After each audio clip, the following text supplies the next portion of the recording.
ทุกคนเอาสบายดีบันทึกแล้ววันนี้ต่อจากคลิปที่แล้วฮะ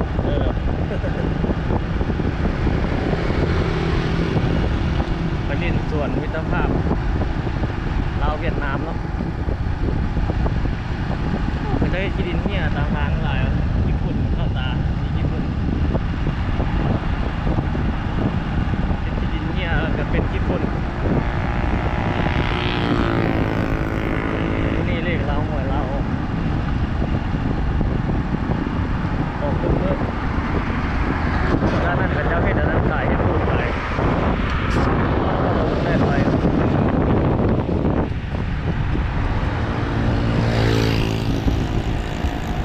อยู่ทางหน้านี่แหละทุกคนตลาดส่วนมิตรภาพแล้วเดือด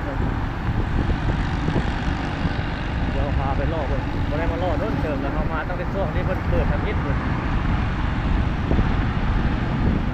ยามแรงมาก็มีคนไปล่อไปเล่นหลายอยู่เขตเพิ่นอาศัยอยู่ขอบเขตต้นหมู่นั่นก็มาเขตนี้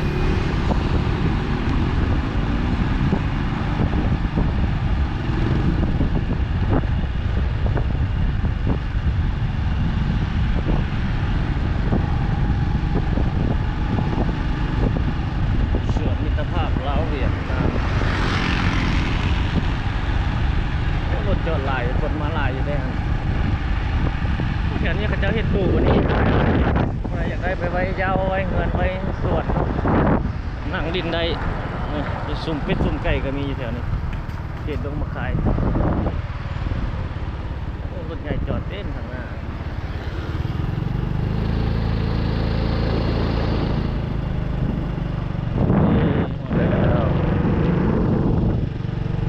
ตัวนี้ตอนนี้เขาเข้าไปรถเติร์ดเราเดียวพุ่งหน้าสิพาไปตัวนี้เลยเพี้ยนทอดไปพุ่งทอดเอาเพี้ยนทางงอนเดี๋ยวไปพุ่งไต่ไฟงาม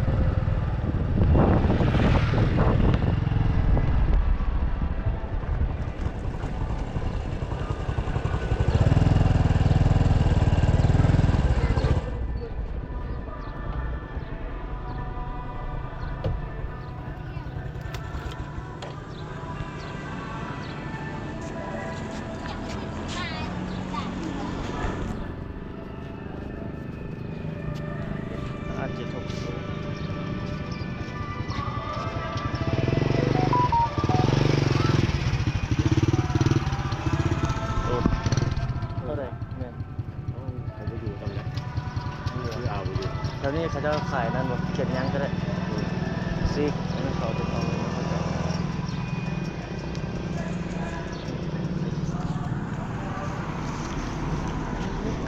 เข้าไปหลอกคนครับโอ้บริมาโดนเติบละส่วนสาธารณะมิตรภาพลาวเวียดนาม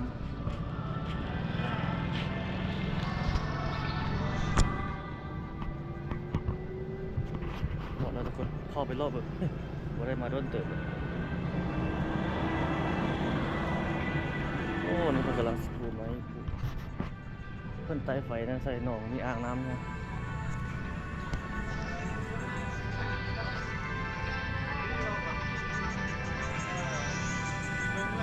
นี่เขาจะขายข้าวต้มขนม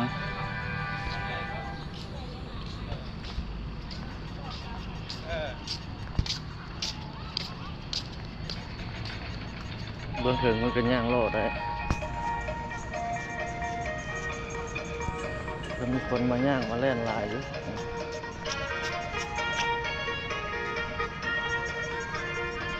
มีลำโพงเปิดเสียงเพลงสาวเสียงถ่วงโอ้นี่ขนาดตังนี่มานั่งใส่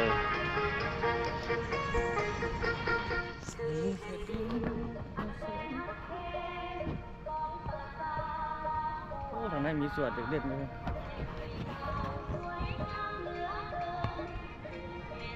เอาตังค์นี่มาใส่โอ้ขัดเลยมันบรรยากาศนะนี่ตักคนใส่กระโหลกติดเงินเขาเนี่ย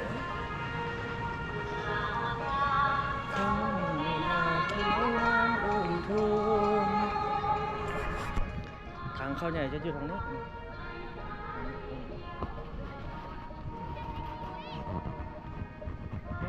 ก็น้องเบิ่ สาวแดนเฮาจังจริงแท้นะโอ้ไฟที่เพิ่นไตแล้วนี่โอ้ตะเวนตกแล้วทางนั้น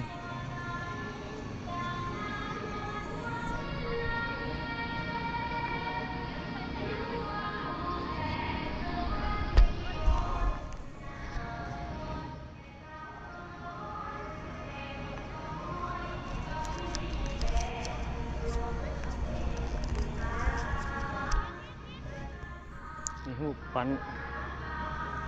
ท่านไกรสอนภูมิหารท่านโฮจิมินห์อีกคนหนึ่งเป็นท่าน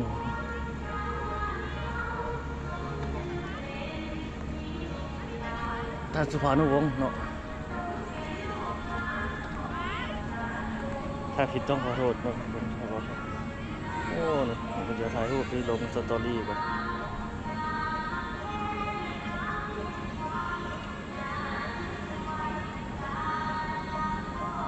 ส่วนนี้จะภาพเราเวียดนาม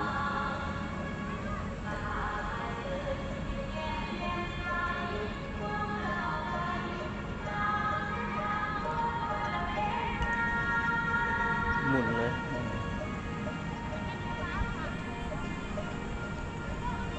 ถ่ายรูปเลย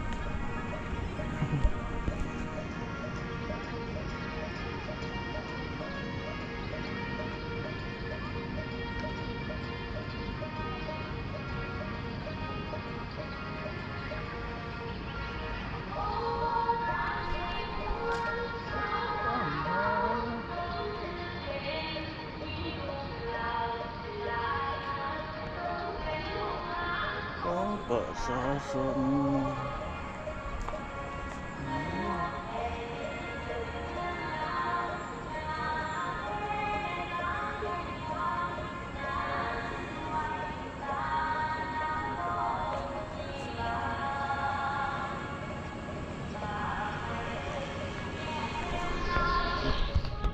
เป็นไงทุกคนนี่คนใส่น้ำใส่ไฟ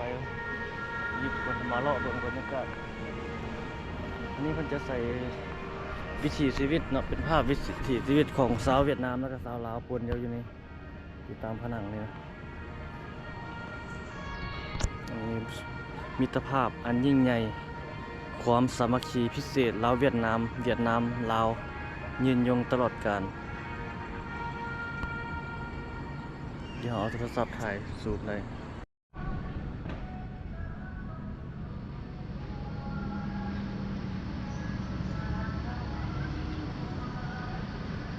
วัดเชียงหลวงเชียงทอง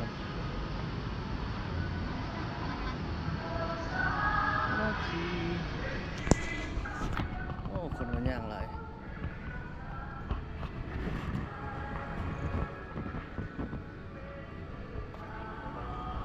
เนื้อที่กว้างขวางสมควรเดี๋ยวหาย่างไปทางนั้นครับ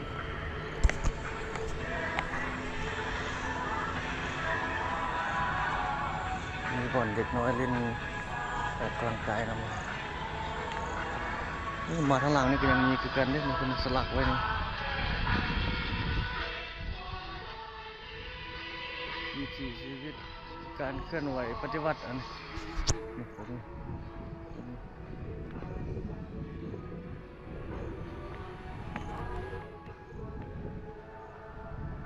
เป็นลายลักษณ์อักษรนะเพื่อนเอาไว้นี่มีลำวงอันนี้นะนี่ถึงน่าจะเป็นอันนี้เป็นลำวงฉลองไซเลยน่าจะเป็นการฉลองไซเวียดนามลาวเวียดนามนี่มิตรภาพเท่ๆเลยช่วยเหลือเกื้อกูลเดียวมาเนาะต่อสู้กับศัตรูตัวเดียวกันเพื่อนเป็นเพื่อนตายเท่ๆลาวเวียดนาม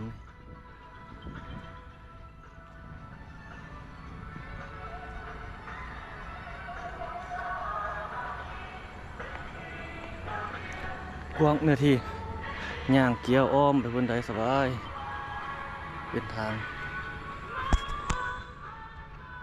ขึ้นตัวนี้แล้วจึงลอดไปทางนั้นมาซะ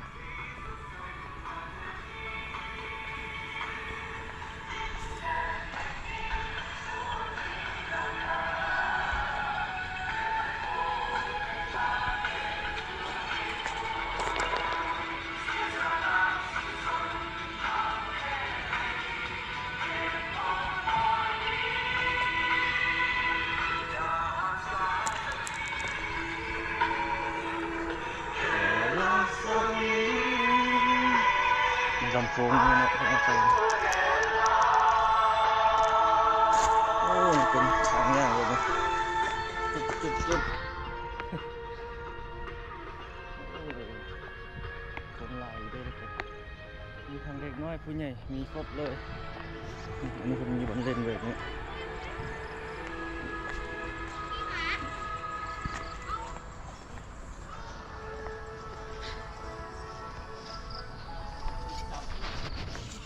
มีบอลเล่นน้อยเล่นแบบนี้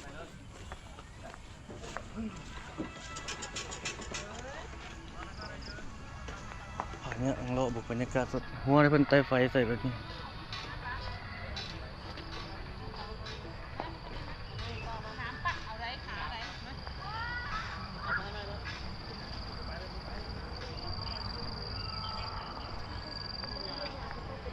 ออกเด้อเดี๋ยวนี้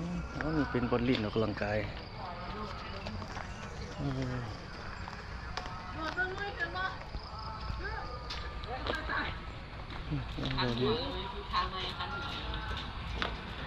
เป็นบอลลินออกกำลั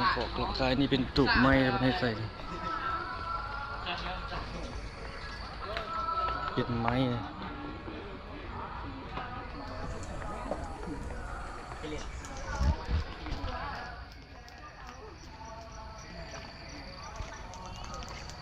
นี่มันต้นมะม่วงได้กินหมากพร้อมแล้วต่อไปนะอันนั้นเป็นตังนอนก่อนนะนอนเอ็นหลัง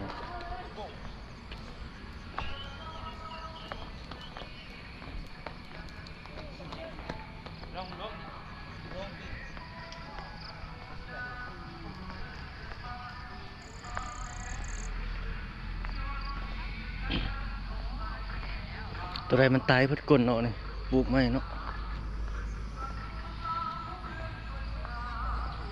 อันนี้มันต้นไม้มันยังเพิ่นเอามาปลูกมันต้นไม้มันยังเคยเห็นเลยมันก็หน่ออยู่นี่บางต้นก็ตายบางต้นก็เป็นน่าจะเป็นมาจากเวียดนามบ่ต้นไม้นี่ลาวก็น่าจะมีเนาะ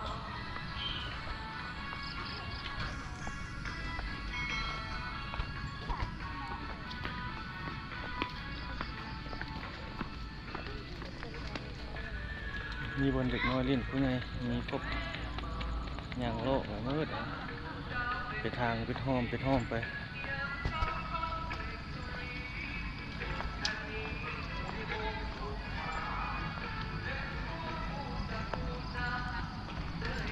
อย่างโลกไปโลกมาอยู่ตามอันนี้ก็ได้บรรยากาศเลยออกกำลังกายไปในโตเลยนะมันเป็นล็อกไปล็อกมาเนี่ยมันเป็นทางแบบนี้อย่างโลกแบบนี้ให้ทุกคนได้เบิ่งเนาะนี่เอามามันจะมืดแล้วตอนนี้เจ้าดินนะถีบเป็นถีบตีนถีบมีหลายแนวนะเครื่องดินก็โอ้นี่มันตายเลยมันกดเอานะ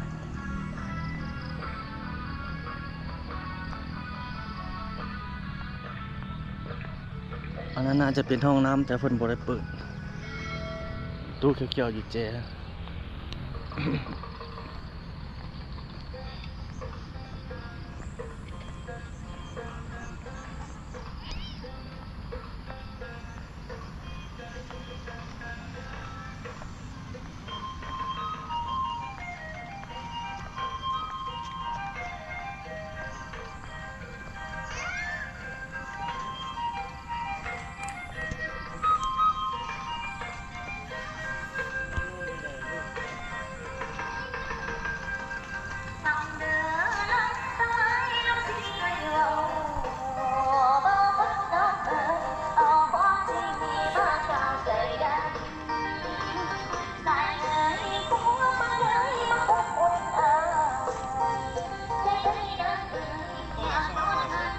คนจีนก็มีเนาะ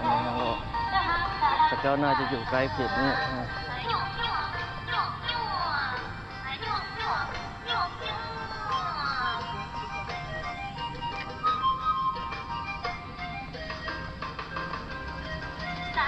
นี่น่าจะเป็นห่อ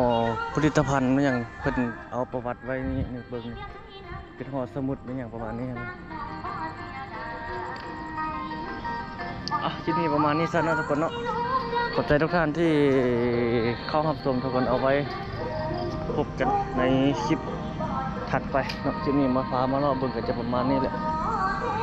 คนนอกห้ามเข้าคนแขกโอ้นี่มีมันอย่างนั้น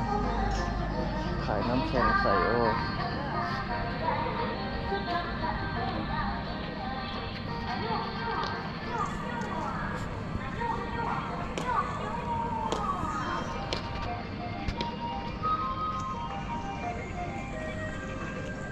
มีอาหารการกินนี่นำด้วย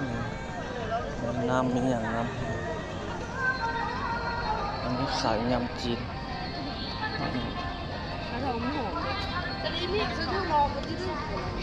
ยำจีนเป็นให้โรตี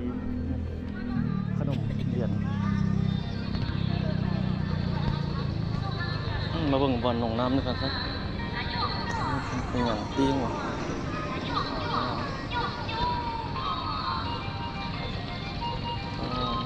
อีกลูกซีน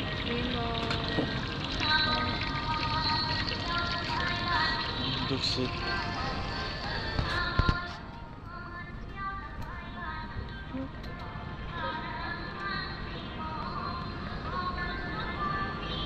นี่เป็นใต้ไฟใส่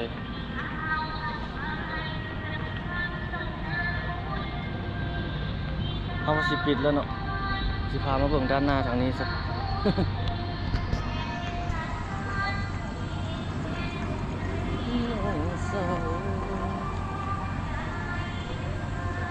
ประตูโค้งใหญ่ตัวนี้แต่เราเข้าเป็นประตูโค้งทางข้างก็โอ้นี่สามารถจัดงานตลาดนัดได้เลยนี่ทุกคนกว้างขวางเฮ็ดตลาดนัดเฮ็ดอย่างนี้ได้สบายนี่เฮ็ดตลาดนัดลาวเวียดบ่เฮ็ดตลาดแสดงศิลปะวัฒนคดีได้หมดได้นี่เขตนี้มันกว้างขวางเนาะ